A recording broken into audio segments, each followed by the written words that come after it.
السلام علیکم بسم اللہ الرحمن الرحیم افتخار صاحب، آپ کا شکریہ کہ آپ نے مجھے کہ میں اپنے خیالات کا اظہار کروں جو کرنٹ اس وقت گلوبل سچویشن چل رہی ہے اس کے اوپر کچھ کہہ سکوں۔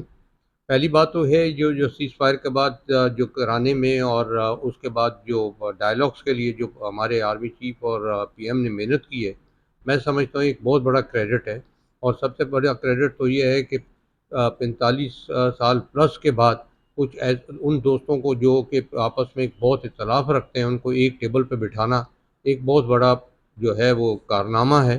اور یہ ایک سوچ لینا کہ جی کہ پہلی ہی ملاقات میں بیٹھتے ہی تمام مسائل جو 45 سال پلس سے چل رہے ہوں وہ اوور نائٹ ختم ہو جائیں گی، ایسا نہیں ہوتا ہے، لیکن ایک بریک تھرو ہوا ہے، آئس بریک ہوئی ہے، اور میں سمجھتا ہوں کہ اس کے بڑے اچھے ریزلٹ نکلیں گے۔ اور جس طرح ہمارے پاکستان میں محنت کی ہے اس مسئلے کو جو وار کو رکوانے میں اور فردر وار کو بڑھنے سے، جس میں بہت ساری ملک انوالو ہوتے ہیں، اور سوائے جنگ سے کبھی کسی کو کچھ حاصل نہیں ہوتا سوائے تباہی کے، اور اینڈ میں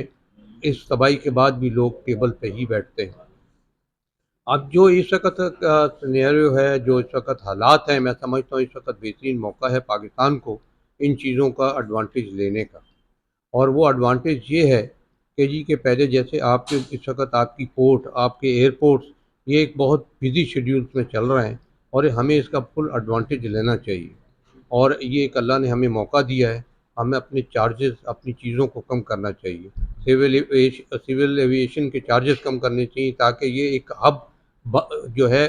ٹیمپریری نہ رہے، پکا ہب بن جائے۔ اسی طرح ہماری جو تینوں پورٹس ہیں اس کے اندر بھی ہمارے چارجز اور اس کو بھی بہت اپ ڈیٹ کرنا چاہیے، تاکہ یہ بھی ایک زبردست روٹ بنے اور پاکستان کو اس سے انکم شروع ہو۔ جہاں اس کے ساتھ ساتھ ہمیں اپنے لونز سے بھی اپنی جان چھڑانے کی کوشش کرنی چاہیے، اور سب سے پہلے تو یہ کہتے ہیں کہ اپنے گھر سے شروع کریں۔ ہمارے گھر سے بھی ایکسپینسز کم نہیں ہوں گے،